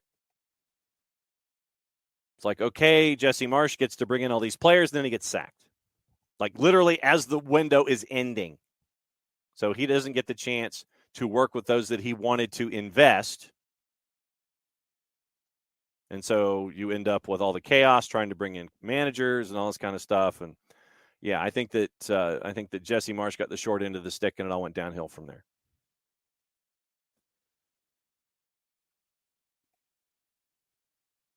Burns says Bello played 30 minutes yesterday after they were down 3-0. Barely played in weeks before, which were critical, sometimes 5 minutes at the end. The regular left back is 33 and was the captain for much of the season. Whole ton of negatives, but on a per goal per minute rate, second best in all of Europe behind Erling Haaland. Yeah, Will, it was. It was fantastic. It was Liga MX After Dark. Absolutely. So Will went Braves, Nashville, Soccer Knots jerseys to La Grande Finale. Yeah, the Soccer Knots Olive and York, right? Because if you have not ordered your Soccer Knots kit, do it now. I like the Soccer Knots kit would be a part of sending me to the poorhouse, and at the same time, I like the Hunt. I like the Hunt City kit because of the space patches and everything on the side. The actual, it is Olive and York. Okay, so Olive and York is where Olive and York has become my second largest outfitter. I don't know about you guys, but all of the like the Dominican Republic fundraiser, the Des Moines Menace fundraiser, the Cherry Blossom fundraiser in DC, the alternate U.S. kit that's got the Declaration of Independence on it. I got the black one that has the gold crest, the old gold crest. Saw that and I'm like, yep, yeah. Too many fundraisers from Olive and York sending me to the poorhouse. But yeah, Olive and York do some tremendous work. Two Soccer Knots. Well, I just want the kit. I don't want the customization. I just want the kit. And by the way, if you have not, you go to Olive and York, you can benefit the Anton Walks Foundation by picking up a T-shirt that is in honor of our Jessica Charman, most annoying voice in all of sports talk radio. The T-shirt of Olive and York honoring Jessica Charman. Because somebody who was a listener to WFNZ in Charlotte said that she had the most annoying voice in all of sports talk radio. They, in turn, took that and turned it into a T-shirt and a fundraiser for the Anton Walks Foundation. Fantastic stuff from Olive and York. And I have that T-shirt in my stacks, too. So Olive and York do some fantastic work, folks. And, yeah, you'll go to the poorhouse very, very quickly. One thing I forgot to do about a half hour ago is read a promo, because it is that time. Well, it was that time of the show about 25 minutes ago. So now that we're past that time of the show, I'll go ahead and read it and cut a promo, because we got to cut a promo on the show. For odor-free, clean, fresh air, one place you need to go. It's the Lemonize service. QR code over my left shoulder for those of you watching on Twitch. And I probably should turn the QR code a little bit so it's not completely and totally reflected into the circle light. Stay. There we go. I think I've turned it enough. Deodorizing enclosed spaces like houses, apartments, and condos, the Lemonize service has created a customized solution that eliminizes all organic odors, including those like pets, cigarettes, and food.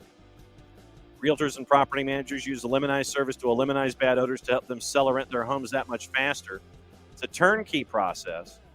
Makes it easy to work with said realtors and property managers. Kind of the environment, offering a green way to get rid of odors without any kind of toxic residue whatsoever. Different than Febreze or any other masking agent that you have either under the sink or above you in the cupboard, because when you reach under the sink or above you in the cupboard and grab that masking agent, spray the masking agent in the air,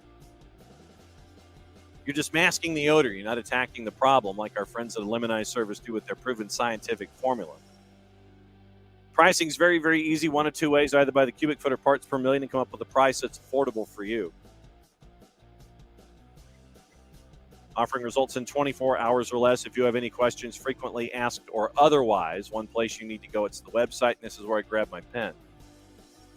Go to Lemonize.com, but after the .com, go /Atlanta so they know what part of the world that you are addressing them from so they can help you with your problems.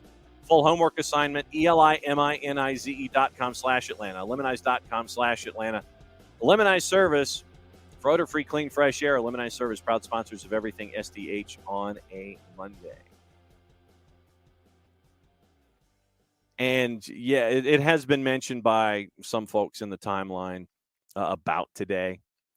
And I will wrap up the show today with a story that I tell occasionally. And it's about my family.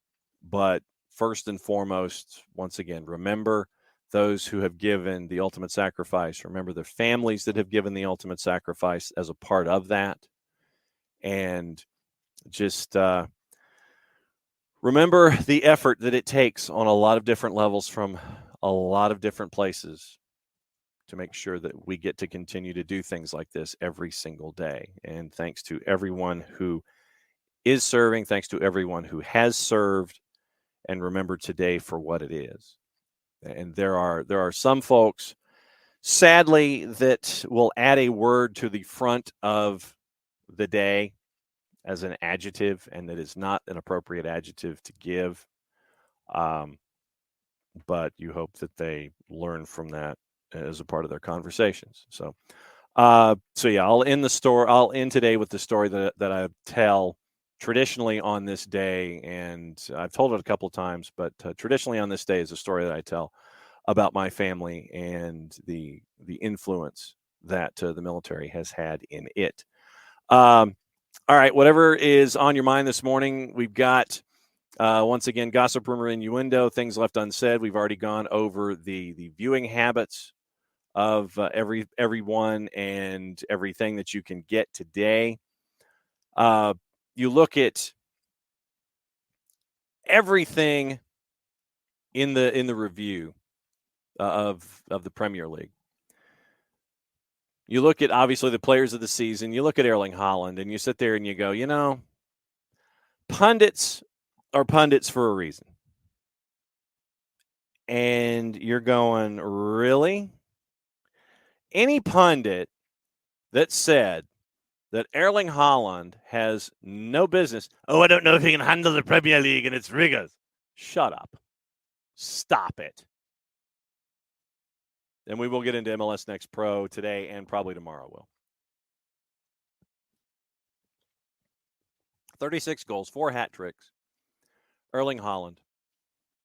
He's okay. Yeah, he's all right. Anybody that said anything different coming into the season needs to take their pundit card and put it in the shredder. So, Erling Haaland, obviously Player of the Year. Lisandro Martinez, a part of the discussion. Martin Odegaard from Arsenal. Rodri from Manchester City, who's done some amazing things. Bukayo Saka's done some amazing things. Young Players of the Year. Saka, obviously. Evan Ferguson at Brighton. Evan Ferguson is going to get a massive price tag attached to him. Averaged a goal or an assist every 118 minutes. De Bruyne every 97. Salah every 106. Evan Ferguson, 118. Rico Lewis from Manchester City. Just when you think that Manchester City is only getting it from the players that they spend a whole lot of money on, Cole Palmer, Rico Lewis.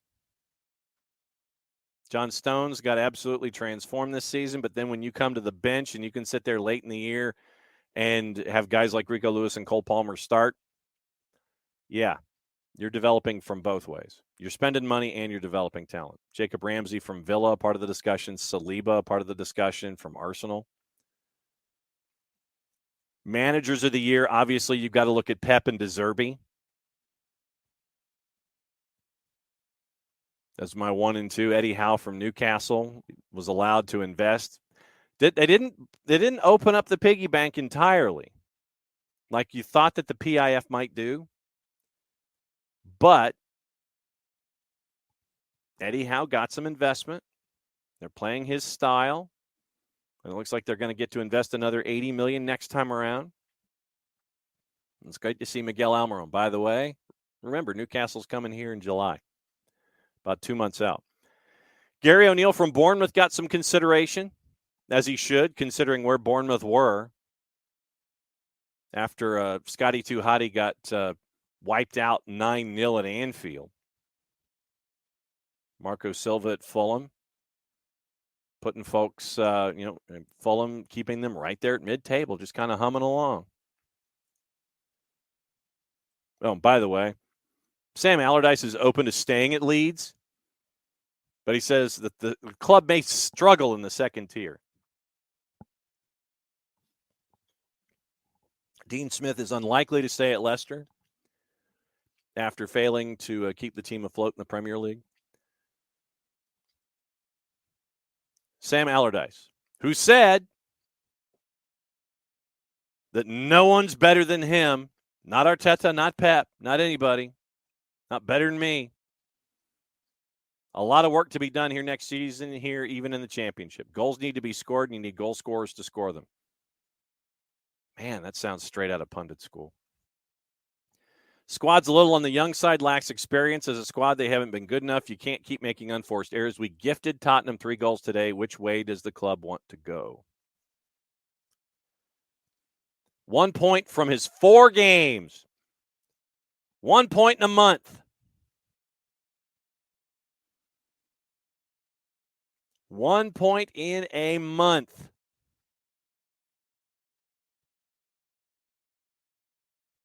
He could not blame his players for a lack of effort. Players have given everything they have. You can't keep making errors at this level. He also did not blame a mutinous crowd for voicing its disapproval so loudly. Allardyce, I'm disappointed for the fans. They're very entitled to show their disapproval. We tried all we could to get better results out of these players, but having not achieved 1 win has made me very disappointed in myself. But I thought he was better than Pep and Arteta. We need to sit down and discuss the whole infrastructure of the club. Recruitment is the number 1 factor for any manager. You can't improve a player by 10%. It's going to be 2 to 3%. If I do anything more in management, it'll be here. And these discussions will happen across the next few days.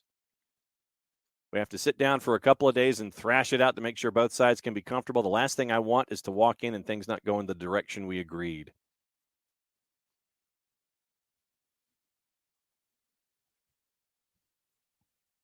The gripes. The Guardian has gone full bore.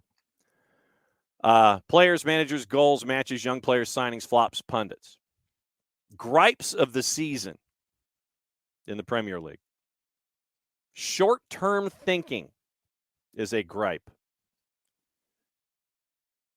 Surely we're at the stage where we do not need to constantly criticize players who have not reached the level a fan wants them to in the first few months of the season. We can now look at Jack Grealish and realize what happens when someone with incredible talent is allowed a year to settle in. Same thing could be said with Riyad Mahrez at Manchester City.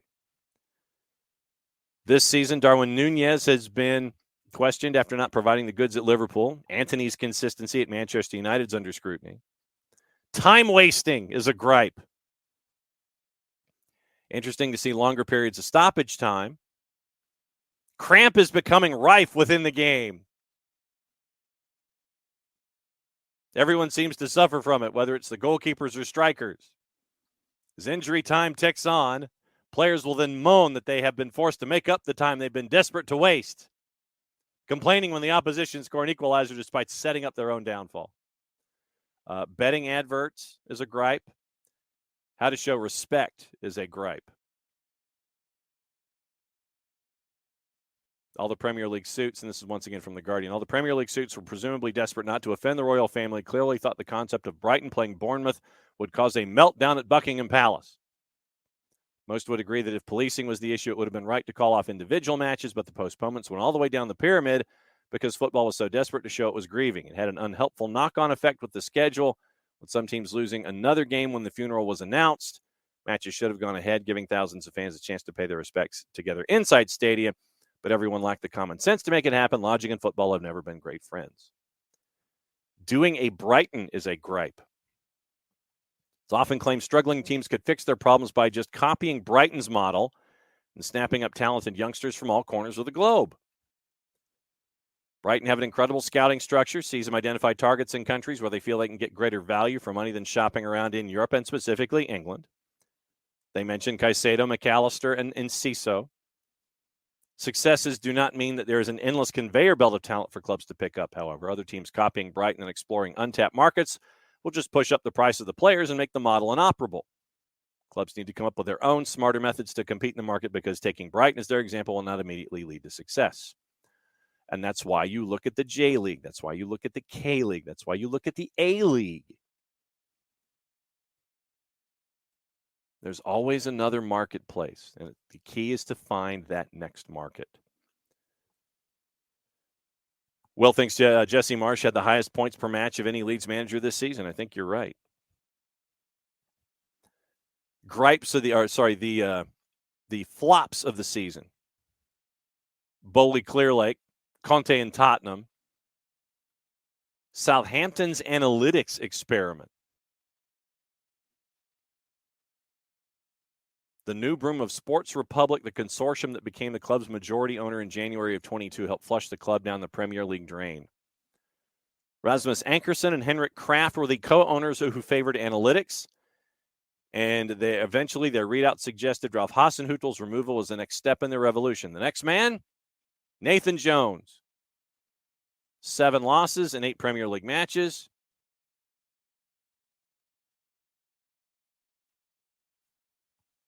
Disastrous appointment, not because of 7 and 8 or a war of words with the manager of Havant and Waterlooville, but because the Saints beating Manchester City in the Carabao Cup prevented a potential Pep Guardiola quadruple.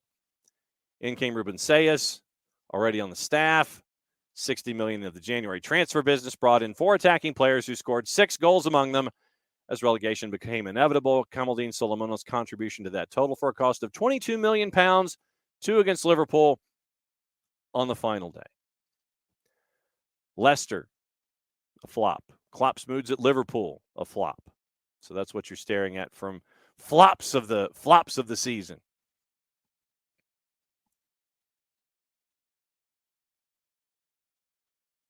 So you've got fans who are mad, trying to figure out what the latest is. And if Sam Allardyce is looking for any kind of quick answer, I don't think he's going to get it because of what we were talking about earlier with the situation and figuring out what may or may not be going on. Is it Radrizzani? Are the 49ers going to take over the top? Sam Allardyce isn't going to get any kind of an answer. Anytime quickly. And when you think about it, we were mentioning managers. Steve Cooper at Nottingham Forest, what he did, where the joke was, okay, Steve Cooper might have more transfers than points. Late in the year, once everything settled down, Nottingham Forest got enough points for survival. Roy Hodgson, when Crystal Palace was kind of floundering a little bit, and everybody's sitting there going, oh, they're kind of cutting close to the relegation zone. I know Steve Parrish, everybody was sitting there looking at Steve Parrish going, why are you bringing in Roy Hodgson? Now we know why.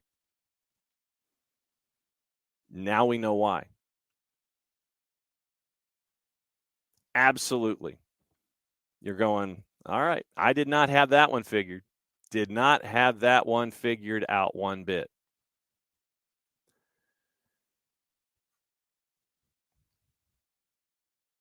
Nick Miller at The Athletic did a piece on the cost of relegation.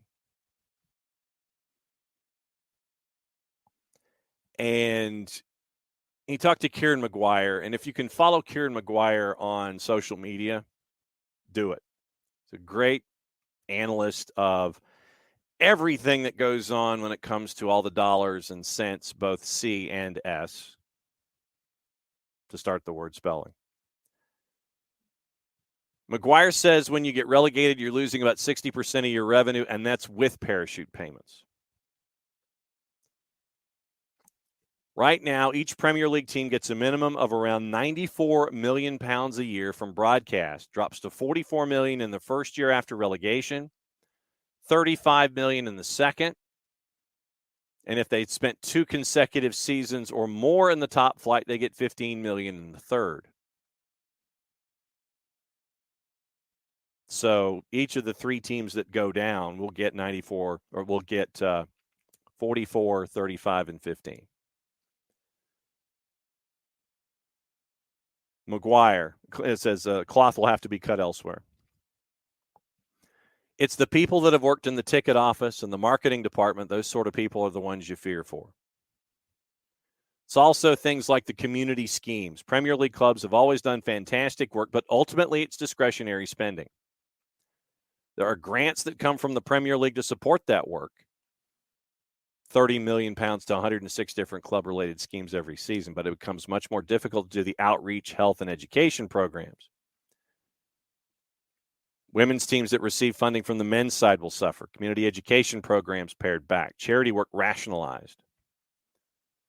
Villa are the big case study from recent years. When they got relegated in 15-16, 130 full-time, 400 part-time staffers lost their jobs. Former chairman Steve Hollis told the 1874 podcast back in June of 2020 he had to gather staff in the Holt end to lay out what was going to happen.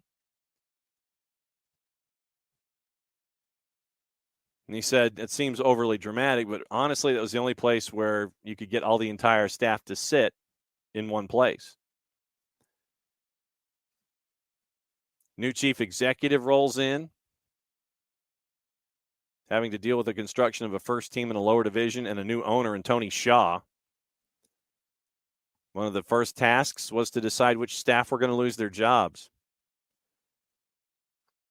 Winus says it's a horrible job. What you've got to look at is the cost basis against the new revenue streams and some of the areas that won't be making as much. Catering, for example, or hospitality. The staff have just gone through a pretty traumatic experience in relegation. That usually comes with a fairly hostile fan base and a bad media situation. They've probably been getting kicked for months, and then they have the fear of their job situation hanging over them. In this instance, Winus identified one area where staff were to be let go. Quote, I always said taking over Villa was like taking over a catering club that happened to play football, but that didn't necessarily make things any easier. It's difficult because they're good people who've given a lot to the club, and it's the case that you have to work within a new budget and a new reality. Last year, the chief exec of a Premier League club threatened with relegation told The Athletic that they had to draw up a plan for cuts should the worst happen, in which it was estimated that around 30 to 40% of their full-time staff would be made redundant. In that case, the club avoided the drop and the jobs were saved. Southampton, this week in an email sent to all 340 staff, warning there could be redundancies made across all areas of the club following relegation. There's now going to be a consultancy period until July 20th, meaning basically everybody works there will spend better part of 2 months worrying about their position. Priorities can change pretty quickly. At one recently relegated club, a young intern had impressed in their media department and essentially had a job wrapped up for the following season. Then results nosedive, team went down, the job never materialized. Some clubs are fairly transparent with their staff and have provided adequate warnings about what might be ahead. Others, including at least one club threatened by relegation, have not, giving the impression they were just hoping things would work out and they wouldn't have to face the problem. They may have done it to avoid alarming staff, but you just led to rumors spreading. Usually there are plans in place. Sometimes there are teams that don't have them. Sunderland actually made a series of redundancies before they were relegated from the Premier League, something that didn't prove popular given the first team had just been on a midseason bonding trip to New York. They lost 10 of their next 13 and got relegated. Parachute payments were used to finance the takeover over the club when new owners purchased it from Ellis Short. Remember him. That's your Google search for today, kids. Key players sold. Replacements were more modest, according to the article. They got through 4 managers in the following season, ended up bottom of the championship, relegated again after the drop in League One. More redundancies were announced, with a little under 10% of the behind-the-scenes staff departing, all of which was chronicled in Sunderland Till I Die, which is fantastic television, which provided a stark depiction of what it's like to work with a club circling the drain. So, one thing to keep in mind.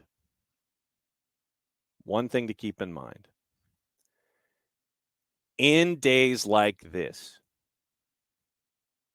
Nick Miller reminds us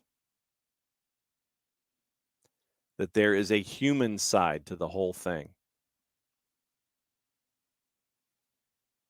Just because a team gets relegated doesn't mean that that's all that is happening here. You have folks who are impacted by this in those communities.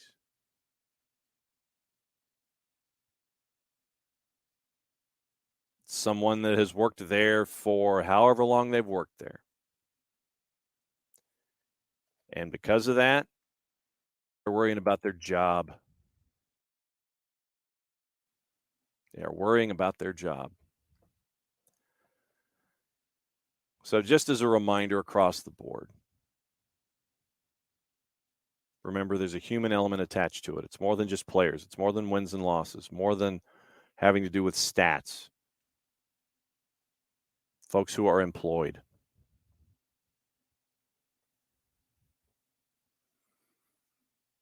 Absolutely. David, all these pro-rel fans like these narratives on job losses by field staff and fan abuse of average employees.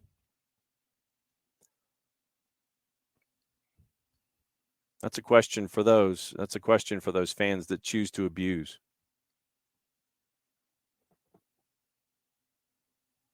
You know? I don't think it's something, David, that they think about. I think a lot of fans focus on what's happening in front of them on a daily basis. I don't think that they understand or compute the human element of it. I think a lot of folks, and then if they do, it is long after the fact. If they go back the following year, hey, things are different. It's because they are different. So just remember the human element that is attached to all of these things. When it comes to clubs that get relegated, clubs that have worked at it for as long as they have, clubs that have done it, horribly wrong. Regardless, there are folks away from the operation of the club, folks involved in the day-to-day of the club that are wondering whether or not in 2 months they'll be employed. You hope that there is some changeover from the clubs that are being promoted, from the clubs that are being relegated. You hope that there's some crossover there. Folks that lose their jobs may pick them up in other places. You hope. But just remember that there's a human element attached to all this too. Gossip, rumor, and innuendo today. Barcelona want to sign Bruno Guimaraes, but the club believe it will take a transfer fee of around €100 million to convince Newcastle to sell. As we always say with our friends at Barcelona, how are you going to pay for it in the first place? Just saying. Real Madrid considering to make a move for Bobby Firmino. That's from our friend Fabrizio Romano. Brazil remain hopeful of convincing Carlo Ancelotti to be their next head coach. That's what I'm saying. Well, you have no money. Barca has no money. Maybe they can continue to sell parts of their stadium and their jersey to outfitters and streaming services. You could have Drake's symbol appear on your jersey again. Brazil remain hopeful of convincing Carlo Ancelotti to be their next head coach. They've been without a manager since Tite left after the World Cup in December. James Maddison set to lead the exodus at Leicester following relegation. No real surprise. Leeds will not stand in the way if the right offer comes in for winger Jack Harrison. Once again, you better, because you got to find out ways to get revenue somehow. Liverpool could sign Lazio midfielder Sergej Milinkovic-Savic for €26 million, with the Serbia national contract due to expire in 24.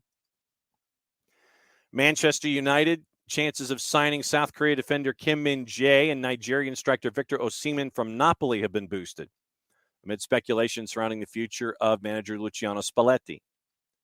Newcastle have also joined in the race for Kim. Sheffield United keeping tabs on Nottingham Forest's Lewis O'Brien, who is currently on loan to DC United. That's coming from the three-letter paper, so take the information at your own peril.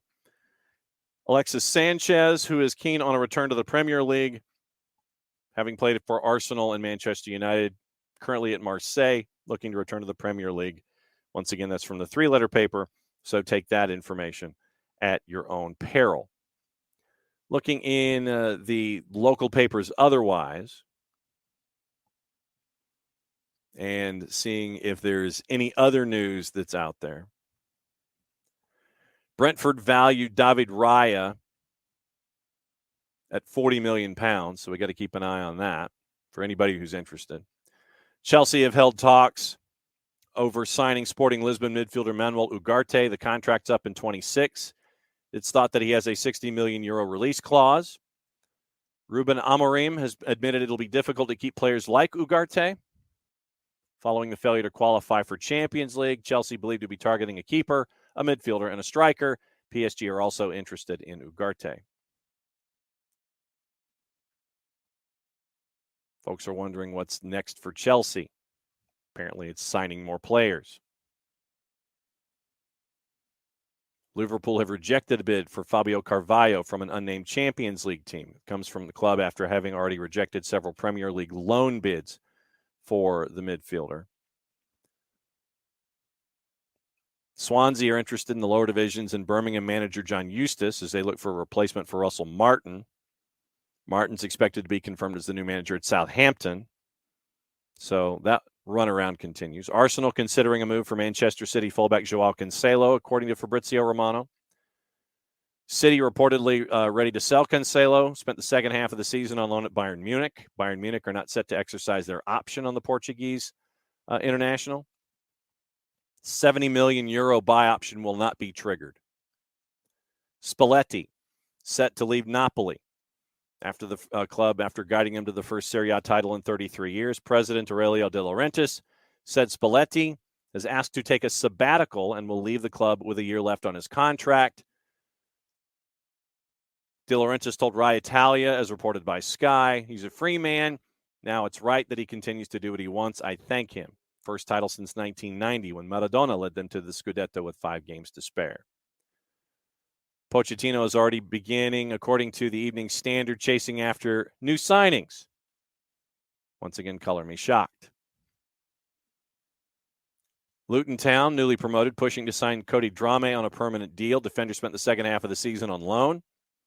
Entering the last year of his contract with Leeds, thought to be keen to making that step up to the Premier League. So we'll keep an eye on that. Klopp on reviving Liverpool. I am full of energy. If he wants time off, he doesn't want time off.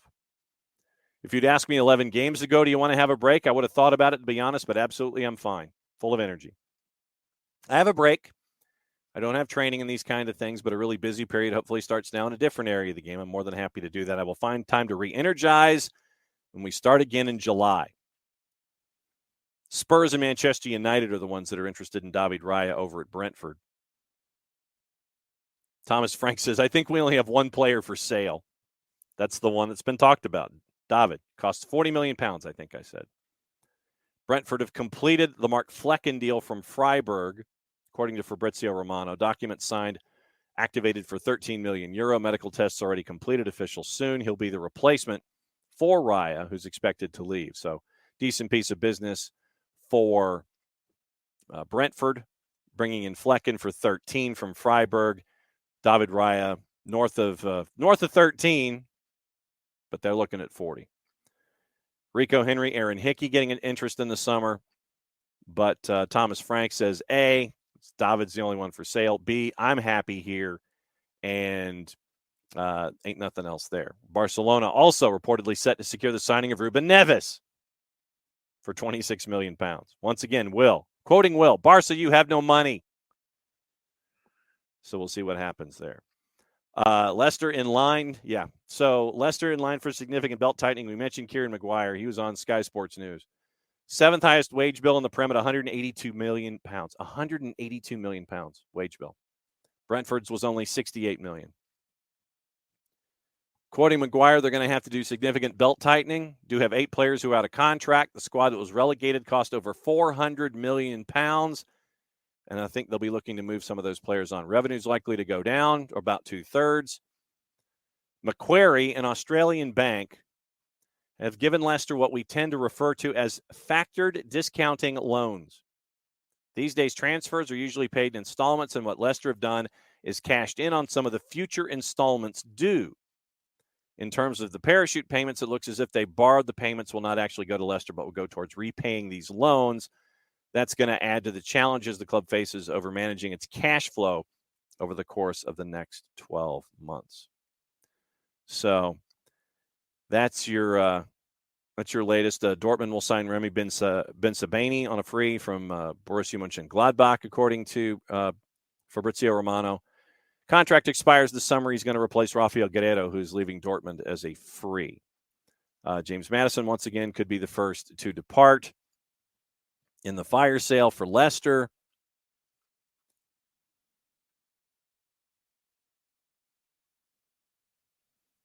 Arsenal could go back to Brazil for at least one signing this summer. Looks like Santos forward Marcus Leonardo, a player likened to Gabriel Martinelli. Liverpool's appointment of sporting director George Schmadtke is imminent. Phil Neville's future as Inter Miami head coach is in question after his side dropped to the bottom of the Eastern Conference over the weekend with a performance that left him angry. I had to say it that way because it was in quotes. Phil Neville's very, very angry. Keep an eye on that one. Avoiding the 3 and the 4-letter paper. Alexis's father and agent Carlos will be in England next week to put finishing touches on his impending transfer to Liverpool, according to reports in South America. Daily Telegraph, Gareth Southgate believes Harry Kane can keep playing at the top for another decade after backing the Tottenham striker to emulate Teddy Sheringham at the end of the season, which he's proving getting better with age. Daily Record. Newly appointed full-time manager Jim Goodwin says he'll have no qualms ripping up the contracts of Dundee United players who show him they do not have the stomach for the fight to come in the championship. Jim Goodwin, who did so well at Aberdeen. Livingston waiting to find out whether Brighton will sign their goalkeeper Brian Schwake, who's been given permission to train with the club. Lee Johnson facing a hefty ban at the start of next season as the SFA gets sifted through the wreckage from the Tynecastle Derby battle. Big fight in that one to wrap things up there. Xander Clark says Hearts are thrilled to have given Stephen Naismith a fighting chance of landing the manager's gig. Scottish Sun, Rangers forward Ryan Kent has apparently chosen Fenerbahce as his next club. And Jason Cummings set to become the highest paid player in the Indian Super League when he completes a lucrative move to Mohun Bagan. So that's all your news that's fit to print from all the newspapers and such. That's your paper talk. Daichi Kamada looks like he and AC Milan are going from Eintracht Frankfurt to AC Milan. Verbal agreement in principle. Contract valid until June 28. Medical in 7 days if all goes to plan. So I promised I was going to do this. And it's a story that I break out every Memorial Day. And it has to do with my grandfather. And my grandfather was at the time, and this is how I'll wrap up the show today. My grandfather at the time, when he was Army Air Corps, At the time that he was in the service, he was youngest ever to achieve the rank of bird colonel. But because he always told people what was on his mind, he stayed the youngest ever to reach the rank of bird colonel. He was involved in the battle in North Africa, Battle of Britain. And he would always tell us a couple of stories, and it would always be the same stories. There was one story when he was in North Africa in World War II, and he was there with one of his friends.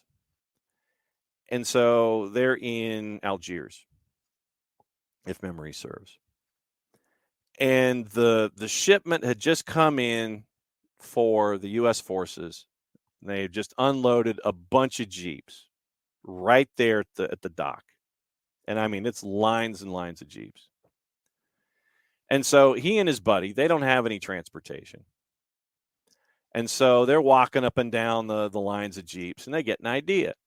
And, there's this young buck private who's, he might have been 18, and he's sitting there guarding all of these Jeeps. My grandfather, as he's going up and down the line, he just yells out. He goes, "There it is. There's my Jeep." And so the private, gun over his shoulder, comes running down. And my grandfather's going, "Yeah, this is my Jeep. Soldier, this is my Jeep. I need to get this Jeep out of here right now." And of course, when a private who might be 18 years old sees a bird colonel sitting there saying, "That's my Jeep," you're not going to question the bird colonel. And my grandfather's friend, who was also of the same rank, basically is like, "Yeah, and this was my Jeep here. This is mine." And so, of course, once again, the private runs down, says, "Yes, sir. Yes, sir." Salutes. And so my grandfather and his buddy take the two Jeeps from the dock there in Algiers, and they just, they get to run around for a little bit. And so they run the Jeeps until obviously they run out of gas, and they abandon the Jeeps. He told that story. Then he also told a story about the Battle of Britain and how the German forces would jam the frequencies of the Allies, and they would listen in as to all of the communication that was going on. And there was one time that stuck with my grandfather where he said that he was flying into England. The Germans jammed the frequency, and they said, and they welcomed each and every attacking force by name. Welcome to this battalion, this brigade, and they would name each and every single one of them.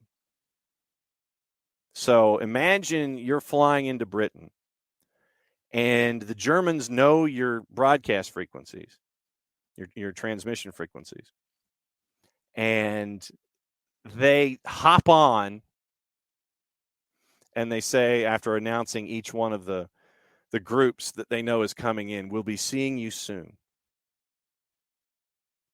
Imagine hearing that over a radio as you're coming into Britain in the 1940s. My grandfather heard that. Those were the two stories he would repeatedly tell. He wouldn't go into any further detail. He wouldn't talk about anything else that he saw. Never talked about loss of life. Rarely talked about the occasional friend.